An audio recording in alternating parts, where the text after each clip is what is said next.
Welcome back. Now for the news in detail, we start from Brazil, where the death toll from COVID-19 has neared 40,000 after 1,274 people died in the past 24 hours. Mexico has reported 708 fatalities overnight, taking the tally to over 15,000. Meanwhile, in the US, the country-wide death toll has reached nearly to 113,000. Worldwide, the death count has crossed 416,000, while infections are over 7.3 million. More details in this report. As President Donald Trump pushes to reopen all sectors of economy, experts say the U.S. may see 200,000 deaths from COVID-19 by September. Meanwhile, the Pan Health American organization has warned that June will be a crucial month for Latin America, where death count has crossed 70,000. Mexico City Mayor Claudia Sheinbaum says the capital will embark on a large-scale testing effort as the centerpiece of its plan to reopen its economy. But in Brazil, Sao Paulo Mayor Bruno Covas said he has decided to allow street shops and real estate brokers to open on restricted hours. The city is still under quarantine. I hope that soon we can celebrate having defeated the virus. But now with the rates, it is possible to start the opening, but the fight continues.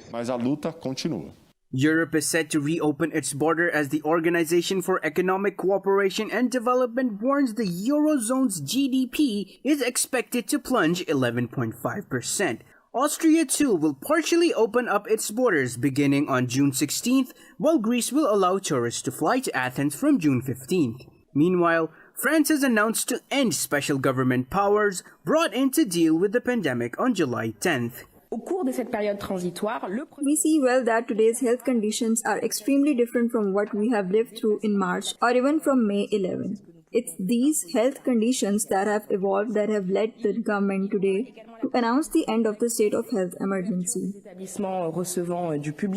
In Asia, Thailand has reported no new coronavirus infections or deaths in the past 24 hours. It is the first time in nearly 3 weeks that no new cases were reported and the 17th day without local transmission.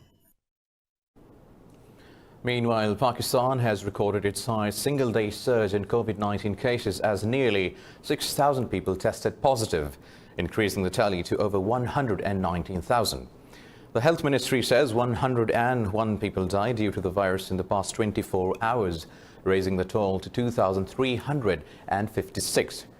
The ministry said over 38,000 patients of coronavirus have recovered so far. It said the province of Punjab has reported over 45,000 cases so far, while Sindh has nearly 44,000 cases. Khyber Pakhtunkhwa has 15,000 cases now, and Balochistan has 7,335. The capital city, Islamabad, has reported 6,236 cases, while Gilgit-Baltistan and Azad Jammu and Kashmir have reported over 1,500 cases. Moving on, the UN says more than 70 civilians have been killed and several others wounded in a raid in Nigeria's northeastern Borno state. In a report, UN Office for the Coordination of Humanitarian Affairs said the motorized armed group also stole a herd of more than 1,000 cattle in the Gubiyo area. The report said gunmen targeted the funeral for the victims and also set their houses ablaze. The office said local hunters were deployed to protect the town with the military's support in response to persistent violence by armed groups.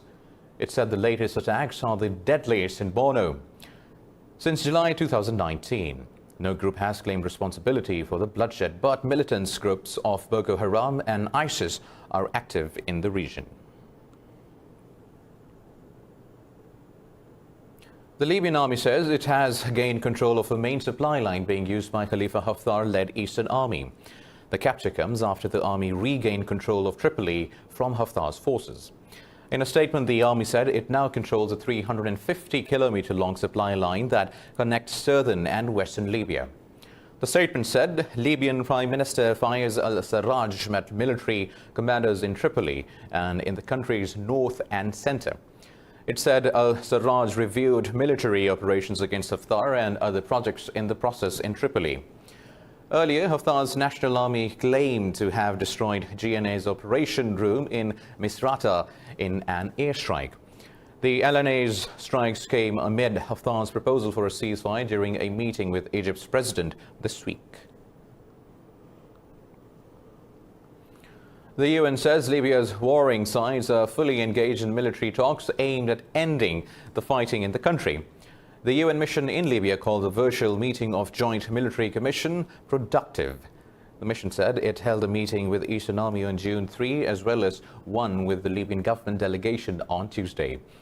It said they discussed the draft ceasefire agreement presented by the mission to the parties in February. Meanwhile, U.S. Secretary of State Mike Pompeo has welcomed the resumptions of talks between the UN and Libyan parties. In a press conference in Washington, Pompeo urged speedy negotiations to achieve a ceasefire. He said the quick and good faith talks are now required to implement a truce.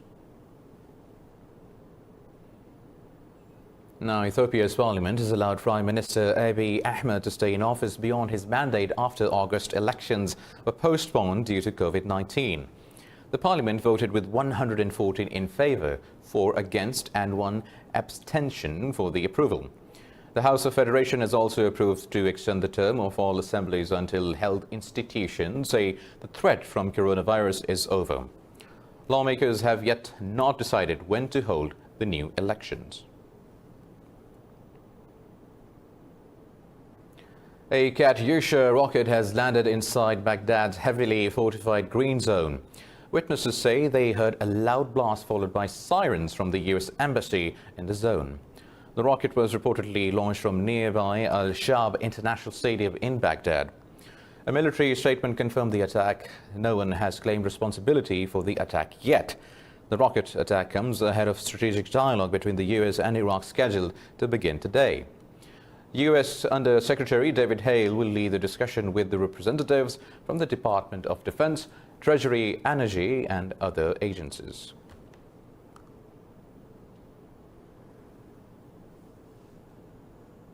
Meanwhile, Pakistan says any aggression from India will be responded to immediately and in a befitting manner. Foreign Minister Shah Qureshi said Islamabad will not back off from its support to Kashmiris due to the empty threats from India. In a statement, the foreign minister said the Indian government has failed both at domestic and international fronts. Qureshi said New Delhi wants to divert domestic attention by hurling threats at Pakistan. He said India must tell its people the truth about its surrender in Ladakh.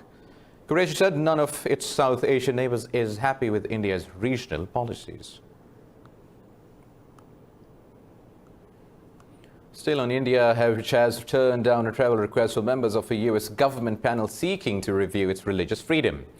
Foreign Minister Subrahmanyam Jaishankar said such foreign agencies have no standing to assess the constitutional rights of citizens. This comes after the US criticized India's annexation of occupied Kashmir, the Racist Citizenship Amendment Act and the National Register of Citizens. Since taking power in 2014, the Indian government has faced global criticism for attacks on Muslims. The panel had dubbed India a country of particular concern regarding religious freedom. Earlier, India had denied entry to British MP Debbie Abrahams to prevent her from assessing the human rights situation in the occupied Kashmir.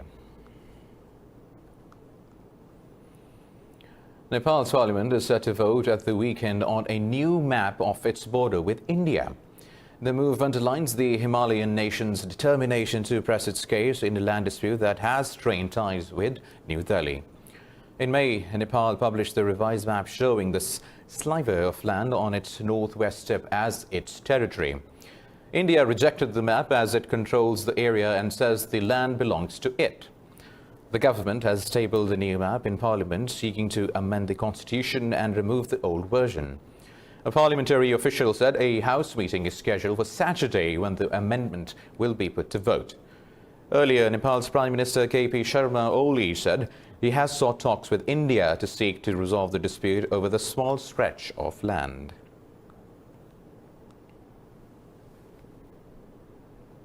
Now, the Taliban have released another 8 soldiers and policemen of the Kabul administration from prison in Zabul province. The two sides have expedited the prisoner swap agreed under Doha deal to pave the way for the intra-Afghan dialogue. In a tweet, Taliban spokesperson Suhail Shaheen said the prisoners were sent to their families after giving them new clothes and transportation fare. US Special Representative Zalmay Khalilzad recently visited Qatar, Pakistan and Afghanistan and held important meetings to set the stage for intra-Afghan dialogue. Afghan Chief of High Council for National Reconciliation Abdullah also said Qatar is expected to host the talks soon.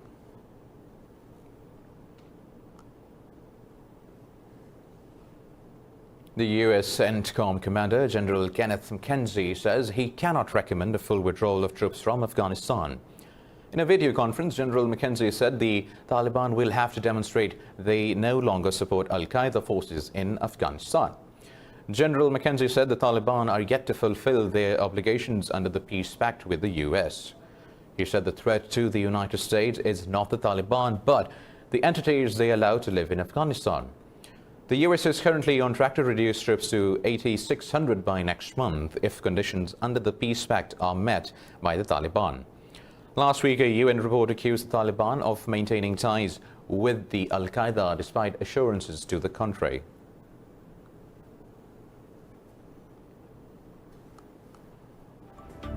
More news coming up after a short break. Stay tuned.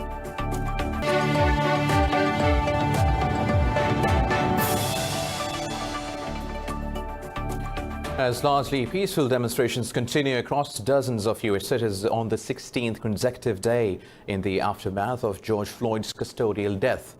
One individual was injured in Virginia as protesters pulled down a Confederate monument in Portsmouth. This report has details. House Speaker Nancy Pelosi called for a removal of 11 Confederate statues from the Capitol as Floyd's brother testified in the Congress. But President Donald Trump says he will not even consider renaming military bases named for Confederate generals. The White House says it will present a police reform proposal in coming days, but ruled out reducing immunity for cops. One thing that AG Barr said was that in the Democrat bill, they talked about needing to reduce immunity to go after bad cops, but that would result in police pulling back. So that is one thing that is a non-starter. So is that, it's called qualified immunity. Yes. Is that a red line for the president? That's a non-starter in the Democrat legislation. Yes, John. In Minnesota, a statue of the Italian explorer Christopher Columbus was beheaded, while protesters in Washington, Boston, and New York called for defunding the police. Speaking at a White House briefing, Kayleigh McEnany said administration plans to address protester concerns about police brutality are reaching final edits. The president has spent the last 10 days quietly and diligently working on proposals to address the issues that the protesters have raised across the country, legitimate issues. And that body of work, I'm told, is reaching its final edits, and we hope to produce it for you in the coming days. I can't promise you it's tomorrow, but in the coming days, we look to deliver that. Elsewhere, motor racing company NASCAR has banned the Confederate flag that is considered a symbol of slavery and racism. Meanwhile, tech giant Amazon announced a one-year moratorium on police departments' use of its facial recognition software.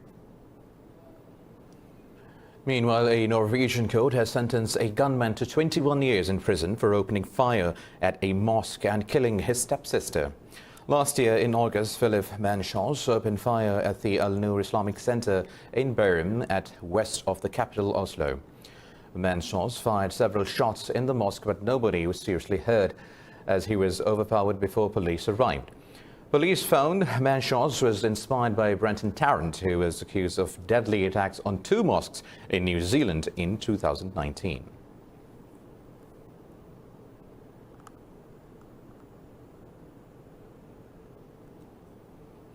In the U.S., seasonal wildfires have broken out around Los Angeles amid scorching temperatures and fierce Santa Ana winds.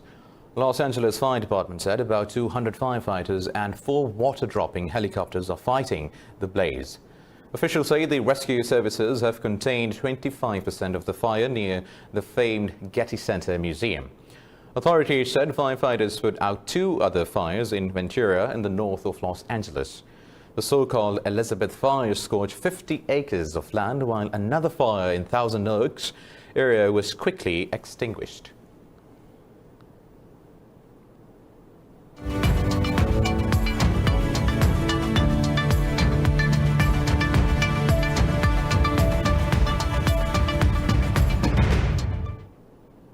moving on, Ford Motor Company of the US and Volkswagen of Germany have signed an agreement to expand their global cooperation on developing mid-sized pickup trucks. Both car makers announced their companies will also cooperate on development of commercial and electric vehicles. Volkswagen Group CEO Herbert Diess said it is vital to set up alliances between strong companies amid COVID-19 and its impact on the global economy. He said the collaboration will reduce development costs and allow a broader distribution of vehicles. By 2023, Ford will build a new electric vehicle for the European market, which will be based on Volkswagen's modular electric drive toolkit. Both companies said more than 600,000 units can be produced by Ford in such a way over the years.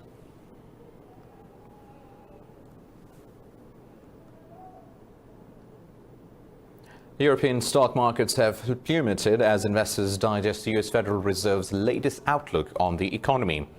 A dip in travel stocks and some other sectors are weighing down the regional stocks. CAC 40 in Paris is trading over 3% lower. Frankfurt's DAX has lost nearly 3% as the airliner Lufthansa stocks fell 7.5%. London's FTSE 100 is also trading over 2.5% lower. In Asia, Nikkei 225 led losses, closing nearly 3% lower, while Hong Kong's Hang Seng Index lost over 2%. Seoul's Kospi and Shanghai Composite closed near.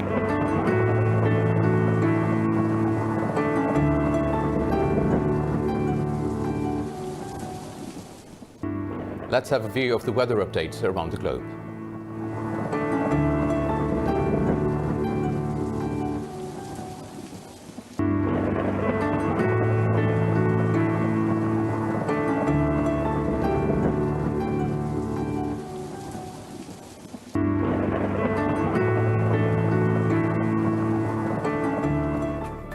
With the weather updates, we come to the end of this bulletin. For the latest updates, you can always follow us on social media at indus.news. Take care.